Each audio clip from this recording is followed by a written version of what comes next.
ಒಂದು ಪೌರಾಣಿಕ ಮೂವಿ.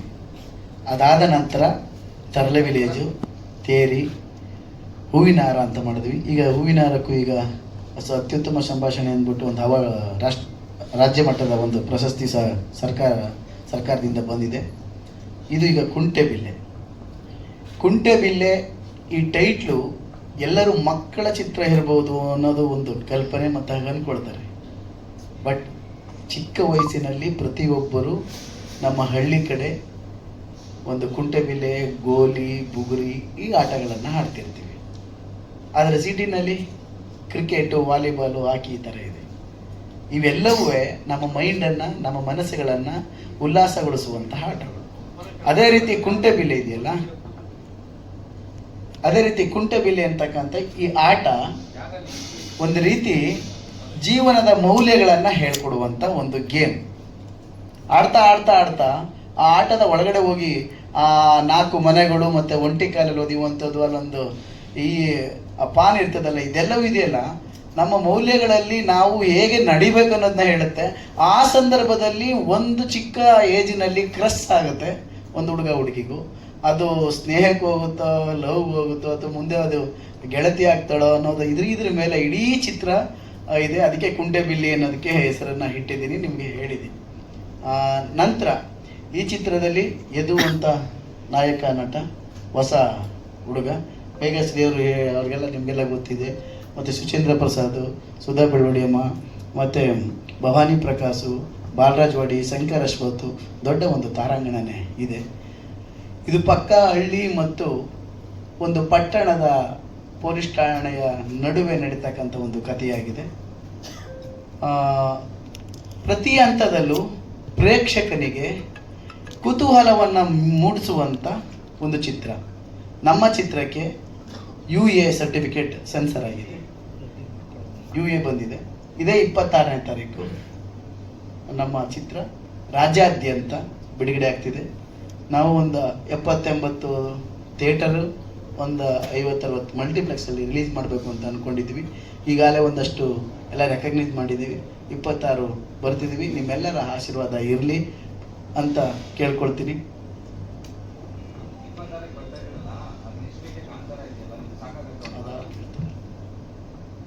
ಅದನ್ನು ಕೇಳಿದಾಗ ಹೇಳೋಣ.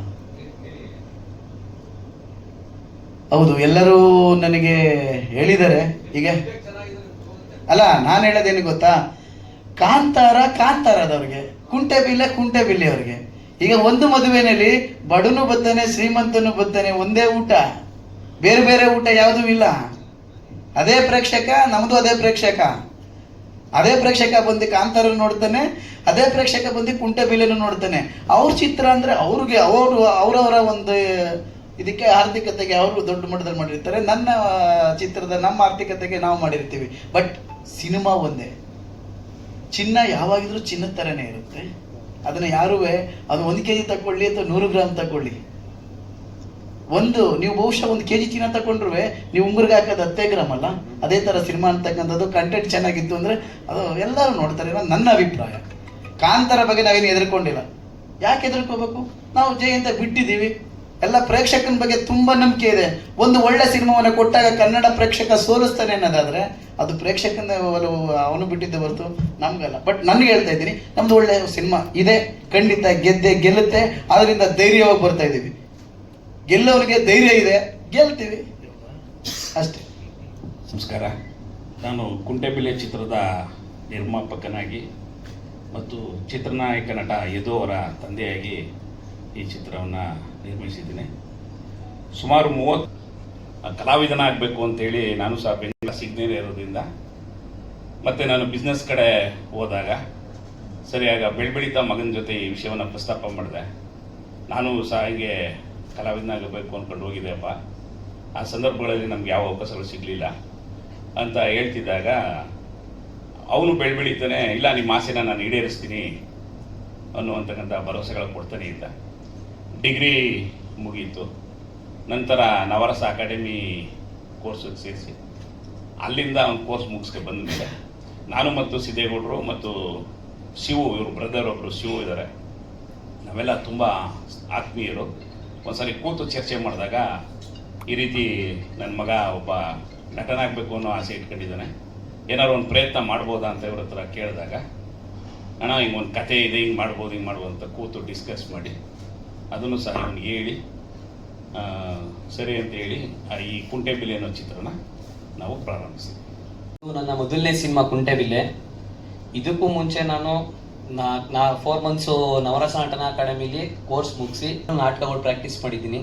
ಅದಾದ್ಮೇಲೆ ಸಾಕಷ್ಟು ಅವಕಾಶಗಳಿಗೆ ತುಂಬ ಹುಡುಕ್ತೆ, ತುಂಬ ಜನ ಭೇಟಿನೂ ಮಾಡ್ದೋ, ಬಟ್ ಎಲ್ಲೂ ಸಿಗದೇ ಆಗ ನಮ್ಮ ತಂದೆಯವರು ನನ್ನ ಜೊತೆ ಕೂತ್ ಮಾತಾಡಿದಾಗ, ಇಲ್ಲ ನಾನೇ ಮಾಡ್ತೀನಿ, ಮಾಸೆ ನಾನೇ ಈಡೇರಿಸ್ತೀನಿ ಅಂದ್ಬಿಟ್ಟು, ನಾನು ಆ್ಯಕ್ಚುಲಿ ಕ್ರಿಕೆಟ್ ಪ್ಲೇಯರ್ ಆಗಬೇಕು ಅಂತ ಅಂದ್ಕೊಂಡಿದ್ದೀನಿ. ನಾನು ಕ್ರಿಕೆಟು ಪ್ರಾಕ್ಟೀಸ್ ಮಾಡ್ತಿದ್ದೆ, ಮ್ಯಾಚ್ ಕೊಡಾಡ್ತಿದ್ದೆ.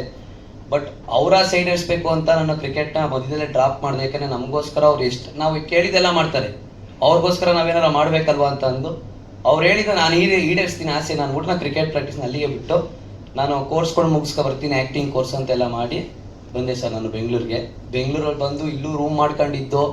ಸಾಕಷ್ಟು ಅವಕಾಶಗಳು ತುಂಬ ತಿರುಗಾಡಿದ್ದೀನಿ ನಾನು ಬೆಂಗಳೂರಲ್ಲಿ ಬಟ್ ಎಲ್ಲೂ ಸಿಗದಾಗ ವಾಪಸ್ ನಾನು ಮೈಸೂರಿಗೆ ಬಂದೆ. ನಾನು ಅಪ್ಪಾಜಿ ಜೊತೆ ಹೇಳಿದೆ, ಇಲ್ಲ ಆಗಲ್ಲ, ಇಲ್ಲ ಆಯ್ತಿಲ್ಲ, ನನಗೆ ತುಂಬ ಕಷ್ಟ ಆಯ್ತಿದೆ ಅಂದಾಗ, ಸರಿ ಆಯಿತು ಬಾ ಏನೋ ಒಂದು ಮಾಡೋದಂತ ಅವ್ರು ಬಂದಾಗ ಆಗ ಸಿದ್ದೇಗೌಡರು ಸರ್ ಸಿಕ್ಕಿದ್ದು. ಅವ್ರ ಜೊತೆ ಕೂತು ಮಾತಾಡಿ ಒಂದು ಒಳ್ಳೆ ಕತೆ ಇದೆ ಮಾಡೋಣ ಅಂತೇಳಿ ನನಗೆ ಅವರು ಅದರಲ್ಲಿ ಅವಕಾಶ ಮಾಡಿಕೊಟ್ಟಿದ್ದು ಸರ್ ನಮಗೆ.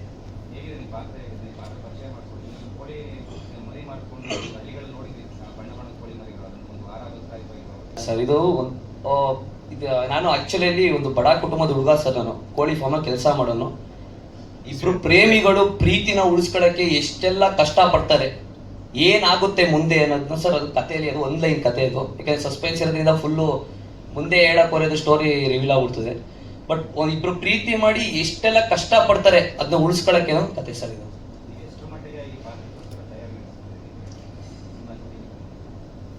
ಸಿನಿಮಾ ಶೂಟಿಂಗ್ ಇಂತ ಮುಂಚೆ ಸರ್ ಒಂದು ಸ್ವಲ್ಪ ದಿನ ಸಿದ್ದೇಗೌಡರು ಸರ್ ಹೇಳ್ಕೊಟ್ಟಿದ್ರು ನನಗೆ. ಸ್ಲ್ಯಾಂಗ್ ಎಲ್ಲ ಹೆಂಗಿದೆ ಅಂದ್ರೆ ಮಾಮೂಲಿ ನಾವು ನಾರ್ಮಲ್ ಮಾತಾಡೋ ಥರನೇ ಇದ್ದಿದ್ದಲ್ಲಿ ಒಂದ್ಸಲ ಹಳ್ಳಿ ಇದ್ರ ಥರ ಇದ್ದಿದ್ದಲ್ವಾ, ಅದು ನಮ್ಗೆ ಅಷ್ಟೇನು ಕಷ್ಟ ಆಗಲಿಲ್ಲ ಅದು. ಬಟ್ ಅವ್ರು ಹೇಳ್ಕೊಡ್ತಿದ್ರು ಪ್ರತಿಯೊಂದು ಸಿದ್ದೇಗೌಡರು ಸರ್ ಹೆಂಗ್ ಮಾಡಬೇಕು, ಯಾವ ಥರ ಮಾಡಬೇಕು ಅದನ್ನೆಲ್ಲ ಅವ್ರು ಹೇಳ್ಕೊಡ್ತಿದ್ರು. ಸರ್ ಅವ್ರು ಹೇಳ್ಕೊಟ್ಟಾಗ ನಾನು ಇದು ಮಾಡಿ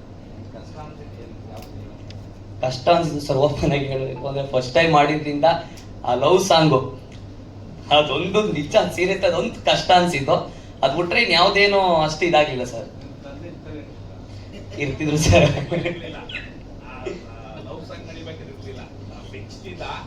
ನಾನೇ ಡೈರೆಕ್ಟರ್ ಹೇಳ್ಬಿಟ್ಟು ನೋಡಪ್ಪ ನಾನು ಇರೋದನ್ನ ಬೆಂಚ್ತವನೆ, ನಾನು ಒಂದು ಕಡೆ ಸಾಂಗ್ ತೆಗಿಬೇಕಾದ್ರೆ ನೋಡಿದೆ 2-3 ಸರಿ ಮಾನಿಟ್ರಲ್ಲಿ ನೋಡಿದೆ.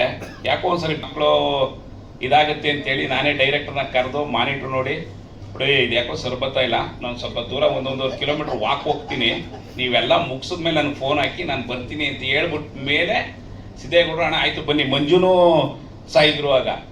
ಮಂಜುನು ಏನೋ ನಿಮ್ಮ ತಂದೆನೇ ಹೇಳ್ತಾವ್ರಲ್ಲ ಅಂದ್ರು ಹಂಗೂ ಮುಜುಗರ ಮಾಡ್ತಿದ್ದ. ನಾನೇ ಹೇಳ್ತಾ ಇದ್ದೆ ಹಿಂಗಲ್ಲ ಹಿಂಗೆ ಅಂತಿದ್ದೆ. ಬಟ್ ಮಂಜು ಅಂತಿದ್ರು ನಿಮ್ಮ ತಂದೆನೇ ಸಪೋರ್ಟ್ ಮಾಡ್ತಾರಲ್ಲ ಅಂದಾಗ ಆಗ ಸರಿ ಬೇಡ ಇಲ್ಲ ಬಿಡು ನಾನು ಹೋಗ್ತೀನಿ ಬಿಡು. ವಾಕ್ ಹೋಗಿ ಮುಗಿದ ನಂತರ ಆಮೇಲೆ ಮಂಜು ಅಣ್ಣ ಬನ್ನಿ ಆಯಿತು ಸರ್ ಬನ್ನಿ ಸರ್ ಅಂದಮೇಲೆ ನಾನು ಬಂದು ಅದ್ರಲ್ಲಿ ಬೆಚ್ಚಿದ್ದಾನೆ. ಮೊದಲನೇ ಸಲ ಅಲ್ವಾ ಸರ್ ಅದು, ತಂದೆ ಇರ್ತಾರೆ ಮುಂದೆ. ಬಟ್ ಅದಕ್ಕೋಸ್ಕರ ಒಂಚೂರು ನರ್ವಸ್ ಆಗ್ತಿದೆ ಅಷ್ಟೇ ಅದ್ರಲ್ಲಿ ಒಂದರಲ್ಲಿ. ಅದು ಬಿಟ್ಟರೆ ಬೇರೆ ಯಾವ್ದ್ರಲ್ಲೂ ನರ್ವಸ್ ಏನಾಗಿಲ್ಲ ಸರ್. ಇದೇ 26 ಸರ್ ರಿಲೀಸ್ ಆಗ್ತಿರೋದು.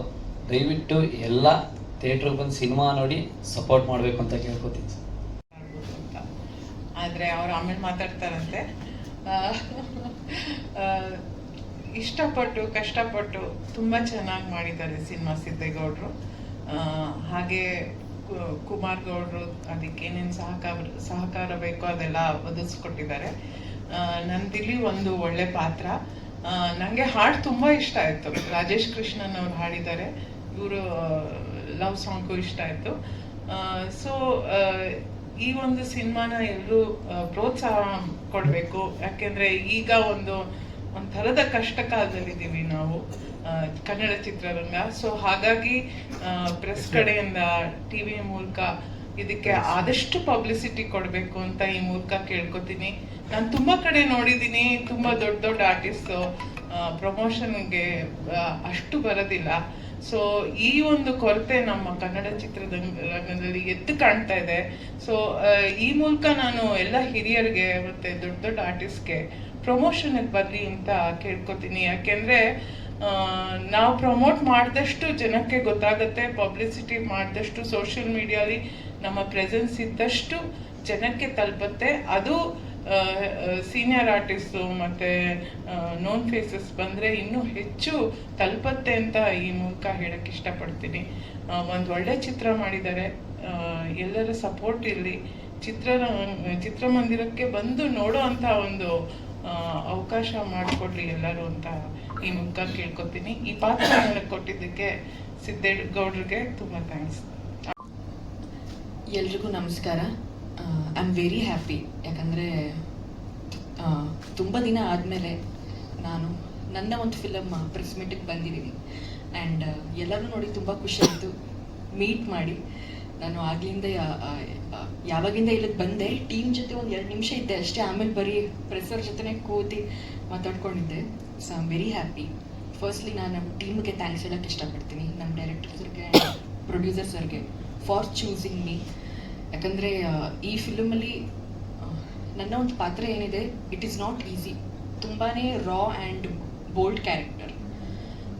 ಮತ್ತು ನಾನು ನನಗೆ ಎಷ್ಟು ಏನೇ ಫಿಲ್ಮ್ಸ್ ಆಫರ್ಸ್ ಬಂದರೂ ಕೂಡ ಓಕೆ ಮಾಡೋಣ ಹೋಗೋಣ ಆ ಥರ ಒಂದು ಕ್ಯಾರೆಕ್ಟರ್ ಅಲ್ಲ ನಾನು. I am very choosy.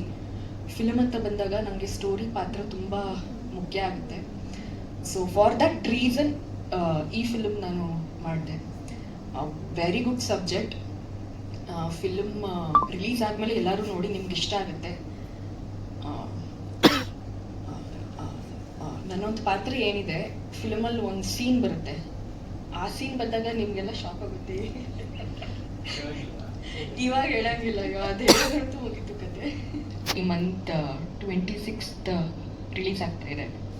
ಎಲ್ಲರೂ ನೋಡಿ ಆ್ಯಂಡ್ ಎಷ್ಟಾಗುತ್ತೋ ಅಷ್ಟು ಪ್ರಮೋಷನ್ ಪಬ್ಲಿಸಿಟಿ ಮಾಡಿ. It is A very good film. ಯಾಕಂದರೆ ಫಾರ್ ಮೀ ಇವಾಗ ಫಿಲಮ್ ಅಂತ ಬಂದಾಗ ಸ್ಟೋರಿ ಕಂಟೆಂಟೇ ಮುಖ್ಯ. ಕಂಟೆಂಟ್ ಸ್ಟೋರಿ ಚೆನ್ನಾಗಿದ್ದರೆ ಅದು ಯಾರೇ ಮಾಡಿದರೂ ಕೂಡ ಜನ ನೋಡ್ತಾರೆ, ಸಪೋರ್ಟ್ ಮಾಡ್ತಾರೆ. ಸೊ ನೋಡಿ, ಆ್ಯಂಡ್ ನಮ್ಮ ಹೀರೋ ಅವ್ರಿಗೂ ಕೂಡ all the best, because this is first film. All the best ನಿಮಗೆ. ಇದೇ ಥರ ಇನ್ನೂ ಒಳ್ಳೊಳ್ಳೆ ಫಿಲ್ಮ್ಸ್ ಕೊಡಿ ಇಂಡಸ್ಟ್ರಿಗೆ. ಆ್ಯಂಡ್ ಮ್ಯಾಮ್ ಜೊತೆ ಅಂತೂ ವರ್ಕ್ ಮಾಡಿ ತುಂಬ ಖುಷಿ ಆಯಿತು. Most down to earth and humble artist ma'am. ಒಂದು ಚೂರು ಹೆಡ್ ವೈಟು ಏನೂ ಇಲ್ಲ. ಸೆಟ್ಟಲ್ಲಿ ಅವರು ಹೆಂಗಿರ್ತಾರೆ ಅಂದರೆ, ಸೆಟ್ಟಲ್ಲಿ ಒಬ್ಬರು ಆರ್ಟಿಸ್ಟ್ ಇದ್ದಾರೆ ಅಂತಲೇ ಅನಿಸಲ್ಲ. ಸುಮ್ಮನೆ ಮೂಲೆಯಲ್ಲಿ ಒಂದು ಕಡೆ ಸುಮ್ಮನೆ ಕೂತಿರ್ತಾರೆ. ಶಾರ್ಟ್ ಹೇಳಿದಾಗ ಹಾಂ ಸರ್ ಬಂದೆ ಅಂತ ಬರ್ತಾರೆ, ಪ್ಯಾಕಪ್ ಆದಾಗ ಹೋಗ್ತಾರೆ. ಏನು ಡಿಮ್ಯಾಂಡ್ಸ್ ಏನೂ ಇಲ್ಲ. Very good artist. ಆ್ಯಂಡ್ ನನಗೆ ಈ ಟೀಮ್ ತುಂಬ ನಂಗೆ ಇಷ್ಟ ಆಯಿತು, ಬಿಕಾಸ್ ವೆರಿ ಫಾಸ್ಟ್ ಟೀಮ್. ನಮ್ಮ ಸರ್ ಅಂತೂ ಸೆಟ್ಟಲ್ಲಿ ಒಂದು 10 ನಿಮಿಷನೂ ವೇಸ್ಟ್ ಮಾಡಲ್ಲ. ಟಕ ಟಕ ಟಕ ಟಕ ಅಂತ ಒಳ್ಳೆ ಮಿಷಿನ್ ಥರ ಕೆಲಸ ಮಾಡ್ತಾರೆ. So all the best to whole team. ನನಗೆ ಎಲ್ರಿಗೂ